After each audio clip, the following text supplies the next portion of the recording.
Thumbnail ನೋಡ್ತಿದ್ದಂಗೆ ನಿಮ್ಮಲ್ಲಿ ಎಲ್ಲರಿಗೂ ಅರ್ಥ ಆಗಿರುತ್ತೆ. ಇವತ್ತಿನ ವಿಷಯ ಸ್ಟಾಕ್ ಮಾರ್ಕೆಟ್ ಅಂದ್ರೆ ಏನು, ಇದರ ಇತಿಹಾಸ ಏನು, ಇದು ಹೇಗೆ ವರ್ಕ್ ಆಗುತ್ತೆ, ಇದರಲ್ಲಿ ಏರಿಳಿತಗಳು ಏನಕ್ಕಾಗುತ್ತೆ, ಮತ್ತೆ ಸ್ಟಾಕ್ ಮಾರ್ಕೆಟ್ ಅಲ್ಲಿ ಯಾರ್ಯಾರು ಇನ್ವೆಸ್ಟ್ ಮಾಡಬಹುದು, ನಾವು ಇನ್ವೆಸ್ಟ್ ಮಾಡಬಹುದಾ ಅಂತ ತಿಳ್ಕೋಬೇಕು ಅಂದ್ರೆ ಈ ವಿಡಿಯೋನ ಕಂಪ್ಲೀಟ್ ಆಗಿ ನೋಡಿ. ಎಲ್ರಿಗೂ ನಮಸ್ಕಾರ, ಫಿನ್ಟಾಕ್ಸ್ ವಿತ್ ಸರಂಗೆ ಸ್ವಾಗತ. ವಿಡಿಯೋನ ಒಂದು ಕತೆ ಮುಖಾಂತರ ಆರಂಭಿಸೋಣ. ಎಲ್ಲಾ ಕತೆಗಳಲ್ಲೂ ಹೀರೋ ಇರೋ ಹಾಗೆ ನಮ್ ಕತೆನಲ್ಲೂ ಒಬ್ಬ ಹೀರೋ ಇದ್ದಾನೆ. ಆದ್ರೆ ನಮ್ ಹೀರೋ ತುಂಬಾ ಬಡ ಕುಟುಂಬದಿಂದ ಬಂದಿದ್ದಾನೆ. ಹೇಗೋ ಕಷ್ಟಪಟ್ಟು ಒಂದು ಬಿಸ್ನೆಸ್ ನ ಶುರು ಮಾಡುತ್ತಾನೆ, ಅದೇ ಟೀ ಬಿಸ್ನೆಸ್. ಇವನ್ ಟೀ ತುಂಬಾ ಚೆನ್ನಾಗಿ ಓಡಕ್ ಶುರು ಆಗಿ ಇವನ್ ಬಿಸ್ನೆಸ್ ತುಂಬಾ ಚೆನ್ನಾಗಿ ಓಡಕ್ ಶುರು ಆಗುತ್ತೆ. ಆದ್ರೆ ಇವನಿಗೆ ಅಷ್ಟೇ ಸಾಕಾಗ್ತಾ ಇರಲ್ಲ. ನಾನು ಇನ್ನ ಲೈಫ್ ಅಲ್ಲಿ ಏನಾದ್ರು ಮಾಡ್ಬೇಕು, ನಾನು ಬ್ರಾಂಚಸ್ ಗಳನ್ನ ಶುರು ಮಾಡಿದ್ರೆ ಹೇಗಿರುತ್ತೆ ಅನ್ನೋ ಒಂದು ಐಡಿಯಾ ಬರುತ್ತೆ. ಆದ್ರೆ ಇವನ ಹತ್ರ ಫಂಡ್ಸ್ ಇರಲ್ಲ. ಅದಕ್ಕೆ ಇವನ್ ಏನ್ ಮಾಡ್ತಾನೆ, ಇವನ್ ಕಂಪ್ನಿಯ ಶೇರ್ಸ್ ಗಳನ್ನ ಜನರಿಗೆ 10 ರೂಪಾಯಿ ಹಂಗೆ ಮಾರಿ ಫಂಡ್ಸ್ ನ ರೈಸ್ ಮಾಡ್ಬೋದಲ್ಲ ಅಂತ ಒಂದು ಐಡಿಯಾ ಮಾಡಿ ಜನರಿಗೆ, ಅಂದ್ರೆ ಅವ್ನ ಕಸ್ಟಮರ್ಸ್ಗೆ, ಫ್ರೆಂಡ್ಸ್ಗೆ, ಫ್ಯಾಮಿಲಿಗೆ ಎಲ್ಲಾರ್ಗು ಮಾರ್ತಾನೆ. ಇದನ್ನೇ ಇನಿಷಿಯಲ್ ಪಬ್ಲಿಕ್ ಆಫರಿಂಗ್ ಅಂತ ಕರೆಯೋದು. ಇಲ್ಲಿ ಕಂಪ್ನಿಗಳು ಅವ್ರ ಕ್ಯಾಪಿಟಲ್ ನ ರೈಸ್ ಮಾಡೋದಕ್ಕೆ ಸಾಮಾನ್ಯ ಜನರಿಗೆ ಒಂದು ಶೇರ್ಗೆ ಇಷ್ಟು ಅಂತ ಮಾರ್ತಾರೆ. ಸಾಮಾನ್ಯ ಜನರು ಅಂದ್ರೆ ಯಾರು ಶೇರ್ಸ್ ನ ಬೈ ಮಾಡ್ತಾರಲ್ಲ ಅವ್ರಿಗೆ ಆ ಕಂಪ್ನಿಯಲ್ಲಿ ಮಾಲೀಕತ್ವ ಅನ್ನೋದು ಸಿಗುತ್ತೆ. ಮೆಜಾರಿಟಿ ಓನರ್ಶಿಪ್ ಅನ್ನೋದು ಯಾರು ಫೌಂಡರ್ ಆಗಿರ್ತಾರೆ, ಯಾರು ಓನರ್ ಆಗಿರ್ತಾರೆ ಅವ್ರ ಹತ್ರನೇ ಇದ್ರೂನು ಕಂಪ್ನಿಯ ಒಂದು ಓನರ್ಶಿಪ್ ನ ಒಂದು ಸಣ್ಣ ಭಾಗ ಅನ್ನೋದು ಸಿಗುತ್ತೆ. ಓನರ್ಶಿಪ್ ಅಲ್ಲಿ ಒಂದು ಸಣ್ಣ ಭಾಗ ಅನ್ನೋದು ಸಿಕ್ಕಾಗ ಅದರಲ್ಲಾಗುವಂತಹ ಲಾಭ ನಷ್ಟಗಳು ಇವ್ರಿಗೆ ಸಿಗುತ್ತೆ. ಯಾಕೆ ಈ ಕಂಪ್ನಿಗಳು ಸಾಮಾನ್ಯ ಜನರ ಹತ್ರ ಅವ್ರ ಫಂಡ್ಸ್ ನ ರೈಸ್ ಮಾಡ್ಬೇಕು? ಯಾಕೆ ಅಂತ ಅಂದ್ರೆ ಒಬ್ರು ಅಥವಾ ಇಬ್ಬರ ಹತ್ರ ಅಷ್ಟೊಂದು ಫಂಡ್ಸ್ ನ ತಗೊಳೋದಕ್ಕಾಗಲ್ಲ. ತುಂಬಾ ಫಂಡ್ಸ್ ಬೇಕಾಗಿರೋದ್ರಿಂದ ಅವರು ತುಂಬಾ ಜನರಿಗೆ ಅವ್ರ ಶೇರ್ಸ್ ಗಳನ್ನ ಮಾರ್ಬೇಕಾಗಿರುತ್ತೆ. ಈ ತರ ಒಂದು ಮ್ಯಾಟ್ರೇ ನಮಗ್ ಗೊತ್ತಿಲ್ವಲ್ಲಣ್ಣ. ಇವನ ಹತ್ರ 10 ರೂಪಾಯಿಗೆ ಅಂತ ತಗೊಂಡಂತ ಶೇರ್ಗಳು ಈಗ 15 ರೂಪಾಯಿ ಬೆಲೆ ಆಗಿದೆ. ಯಾಕೆ ಅಂದ್ರೆ ಇವನ ಬಿಸ್ನೆಸ್ ನ ಪ್ರಾಫಿಟ್ ಕೂಡ ತುಂಬಾ ಜಾಸ್ತಿ ಆಗಿದೆ. ಅದಕ್ಕೆ ಜನ 15 ರೂಪಾಯಿ ಕೊಡೋದಕ್ಕೂ ರೆಡಿ ಆಗಿದ್ದಾರೆ. ಜನ ಇವನ ಹತ್ರ 15 ರೂಪಾಯಿಗೆ ತಗೊಂಡ್ರು ಅದು ಮುಂದೆ 30 ರೂಪಾಯಿ ಆಗುತ್ತೆ ಅನ್ನೋ ಒಂದು ಭರವಸೆನಲ್ಲೇ ತಗೊಂಡಿರ್ತಾರೆ. ಇದನ್ನೇ ಅಲ್ವಾ ಸ್ಟಾಕ್ ಮಾರ್ಕೆಟ್ ಅಂತ ಕರೆಯೋದು. ಒಂದ್ ಸ್ಟಾಕ್ ನ ಕಡಿಮೆ ಬೆಲೆಗೆ ತಗೊಂಡು ಅದನ್ನ ಅದಕ್ಕಿಂತ ಜಾಸ್ತಿ ಬೆಲೆಗೆ ಇನ್ನೊಬ್ಬರಿಗೆ ಮಾರೋದು. ಎಲ್ಲಾ ಸರಕು ಸಾಮಗ್ರಿಗಳಿಗೂ ಹೇಗೆ ಮಾರ್ಕೆಟ್ ಅನ್ನೋದಿದೆ, ಹಾಗೆ ಸ್ಟಾಕ್ಸ್ ಗಳಿಗೂ ಮಾರ್ಕೆಟ್ ಅನ್ನೋದಿದೆ. ಇಲ್ಲಿ ನಾವು ಯಾವ ಶೇರ್ಸ್ ಗಳನ್ನ ಬೈ ಅಥವಾ ಸೆಲ್ ಅಂದ್ರೆ ಖರೀದಿ ಅಥವಾ ಮಾರಾಟವನ್ನ ಮಾಡಬಹುದು. ಇದರ ಇತಿಹಾಸ ನೋಡೋದಾದ್ರೆ 1611ರಲ್ಲಿ ಡಚ್ ಸ್ಟಾಕ್ ಎಕ್ಸ್ಚೇಂಜ್ ಅನ್ನೋದು ಶುರು ಆಯ್ತು. ಇದು ಇಡೀ ಜಗತ್ನಲ್ಲೇ ಮೊಟ್ಟ ಮೊದಲ ಸ್ಟಾಕ್ ಎಕ್ಸ್ಚೇಂಜ್. 1875ರಲ್ಲಿ ನಮ್ಮ ದೇಶದಲ್ಲಿ ಮುಂಬೈನ ದಲಾಲ್ ಸ್ಟ್ರೀಟ್ ಅಲ್ಲಿ BSE ಅಥವಾ ಬಾಂಬೆ ಸ್ಟಾಕ್ ಎಕ್ಸ್ಚೇಂಜ್ ಅನ್ನೋದು ಶುರು ಆಯ್ತು. ಹಾಗೆ 1992ರಲ್ಲಿ NSE ಅನ್ನೋದು ಇನ್ಕಾರ್ಪೊರೇಷನ್ ಆಗುತ್ತೆ. ಹಾಗೆ ತನ್ನ ಆಪರೇಷನ್ಸ್ ಗಳನ್ನ 1994ರಲ್ಲಿ ಅದು ಆರಂಭಿಸುತ್ತೆ. ನೀವೆಲ್ಲರೂ ಸ್ಕ್ಯಾಮ್ 1992 ಅನ್ನೋದನ್ನ ನೋಡಿರ್ತೀರಾ. ಅವಾಗಿನ ಕಾಲದಲ್ಲಿ ಇದು ತುಂಬಾ ದೊಡ್ಡ ಸ್ಕ್ಯಾಮ್ ಆಗಿತ್ತು. ಈ ಸ್ಕ್ಯಾಮ್ ಆದ್ಮೇಲೆ BSE ಜೊತೆಗೆ ಒಂದು ಆಲ್ಟರ್ನೇಟಿವ್ ಇರಬೇಕು ಅನ್ನೋದಕ್ಕೋಸ್ಕರನೇ NSE ಅಥವಾ ನ್ಯಾಷನಲ್ ಸ್ಟಾಕ್ ಎಕ್ಸ್ಚೇಂಜ್ ಅನ್ನೋ ಒಂದು ಸ್ಟಾಕ್ ಎಕ್ಸ್ಚೇಂಜ್ ನ ಶುರು ಮಾಡಲಾಯಿತು. ಇಂಡೈಸಸ್ ಅಂದ್ರೆ ಬ್ಯಾಸ್ಕೆಟ್ ಆಫ್ ಸ್ಟಾಕ್ಸ್ ಅಂತ ಕರಿತೀವಿ. ಅಂದ್ರೆ ದೇಶದಲ್ಲಿ ಯಾವ್ದು ಟಾಪ್ ಕಂಪ್ನೀಸ್ ಗಳಂತ ಇದೆ ಅದನ್ನ ಒಂದು ಇಂಡೆಕ್ಸ್ ಅಂತ ಮಾಡಿರ್ತಾರೆ. ಮತ್ತೆ ಒಂದೊಂದು ಇಂಡಸ್ಟ್ರಿನಲ್ಲಿ ಒಂದೊಂದು ದೊಡ್ಡ ದೊಡ್ಡ ಕಂಪ್ನಿಗಳಿರುತ್ತೆ, ಅದನ್ನ ಒಂದು ಬ್ಯಾಸ್ಕೆಟ್ ಆಫ್ ಕಂಪ್ನೀಸ್ ಮಾಡಿರ್ತಾರೆ. ಹೀಗೆ ಹಲವಾರು ಇಂಡಸ್ಟ್ರಿನಲ್ಲಿ ಹಲವಾರು ಇಂಡೆಕ್ಸ್ ಗಳು ಅಂತ ಇರುತ್ತೆ. ಟಾಪ್ ಅಲ್ಲಿ ಕಾಣಿಸೋದು ನಮ್ಗೆ ಸೆನ್ಸೆಕ್ಸ್ ಮತ್ತೆ ನಿಫ್ಟಿ. ಸೆನ್ಸೆಕ್ಸ್ ಅಂದ್ರೆ ಸಂವೇದಿ ಸೂಚ್ಯಂಕ. ಅಂದ್ರೆ ದೇಶದಲ್ಲಿರುವಂತಹ ಟಾಪ್ 30 ಕಂಪ್ನಿಗಳನ್ನ ಒಂದು ಬ್ಯಾಸ್ಕೆಟ್ ಅಂದ್ರೆ ಒಂದು ಇಂಡೈಸ್ ಆಗಿ ಮಾಡಿರ್ತಾರೆ. ನಿಫ್ಟಿ ಅಂದ್ರೆ ದೇಶದಲ್ಲಿರುವಂತಹ ಟಾಪ್ 50 ಕಂಪ್ನಿಗಳನ್ನ ಒಂದು ಬ್ಯಾಸ್ಕೆಟ್ ಆಫ್ ಕಂಪ್ನೀಸ್ ಅಂತ ಮಾಡಿರ್ತಾರೆ. ಇದನ್ನ ಇಂಡೈಸಸ್ ಅಂತ ಕರೀತಾರೆ. ಇದು ನಮ್ ದೇಶದಲ್ಲಿರುವಂತಹ 2 ಬಿಗ್ಗೆಸ್ಟ್ ಇಂಡೈಸಸ್, BSE ಗೆ ಸೆನ್ಸೆಕ್ಸ್ ಮತ್ತೆ NSE ಗೆ ನಿಫ್ಟಿ. ಈ 2 ಇಂಡೆಕ್ಸ್ ಗಳು ಓವರ್ ಆಲ್ ಮಾರ್ಕೆಟ್ ಹೇಗೆ ಪರ್ಫಾರ್ಮ್ ಮಾಡ್ತಾ ಇದೆ ಅನ್ನೋದು ನಮ್ಗೆ ಒಂದು ವ್ಯೂ ಪಾಯಿಂಟ್ ಅನ್ನೋದನ್ನ ಕೊಡುತ್ತೆ.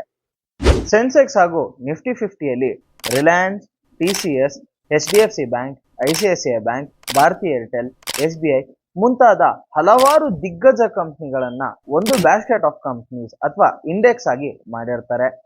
ಈ ಕಂಪ್ನಿಗಳನ್ನ ಮಾರ್ಕೆಟ್ ಕ್ಯಾಪಿಟಲೈಸೇಷನ್ ಅಥವಾ ಈ ಕಂಪ್ನಿಗಳ ಸೈಜ್ ಮೇಲೆ ಈ ಕಂಪ್ನಿಗಳನ್ನ ರ್ಯಾಂಕ್ ಮಾಡಲಾಗಿರುತ್ತೆ. ಯಾವ ಕಂಪ್ನಿ ತುಂಬಾ ದೊಡ್ಡದಾಗಿರುತ್ತೆ ಅದಕ್ಕೆ ಮೊದಲನೇ ಸ್ಥಾನ ಅನ್ನೋದು ಸಿಗುತ್ತೆ. ಹಾಗೆ ಇದಕ್ಕಿಂತ ಚಿಕ್ಕ ಕಂಪ್ನಿಗೆ 2ನೇ ಸ್ಥಾನ ಅನ್ನೋದು ಸಿಗುತ್ತೆ. ಹೀಗೆ ಈ ಲಿಸ್ಟ್ ಅನ್ನೋದು ಕಂಟಿನ್ಯೂ ಆಗ್ತಾ ಹೋಗುತ್ತೆ. ನಮ್ ಸ್ಕೂಲ್ಗಳಲ್ಲಿ ಹೇಗೆ first rank, second rank, third rank ಅನ್ನೋದಿರುತ್ತೆ, ಹಾಗೆ ಈ ಇಂಡೆಕ್ಸ್ ಗಳಲ್ಲೂ first company, second company, third most top company ಅನ್ನೋ ತರ ಲಿಸ್ಟ್ ಮಾಡಿರ್ತಾರೆ. ಮಾರ್ಕೆಟ್ ನಲ್ಲಿ ಈ ಏರಿಳಿತಗಳು ಏನಕ್ಕಾಗತ್ತೆ ಅಂತ ಅಂದ್ರೆ, ಮೊದಲನೇ ಕಾರಣ ಸಪ್ಲೈ ಅಂಡ್ ಡಿಮ್ಯಾಂಡ್. ಈ ಸಪ್ಲೈ ಅಂಡ್ ಡಿಮ್ಯಾಂಡ್ ಅನ್ನೋದು ಸೇಮ್ ಇರಲ್ಲ ಆಯ್ತಾ. ಈ ಸಪ್ಲೈ ಒಂದೊಂದ್ಸಲಿ ತುಂಬಾ ಜಾಸ್ತಿ ಇರುತ್ತೆ, ಮತ್ತೆ ಡಿಮ್ಯಾಂಡ್ ಅನ್ನೋದು ಒಂದೊಂದ್ಸಲಿ ತುಂಬಾ ಕಡಿಮೆ ಇರುತ್ತೆ. ಒಂದೊಂದ್ಸಲಿ ಡಿಮ್ಯಾಂಡ್ ತುಂಬಾ ಜಾಸ್ತಿ ಇರುತ್ತೆ, ಒಂದೊಂದ್ಸಲಿ ಸಪ್ಲೈ ಅನ್ನೋದು ತುಂಬಾ ಕಡಿಮೆ ಇರುತ್ತೆ.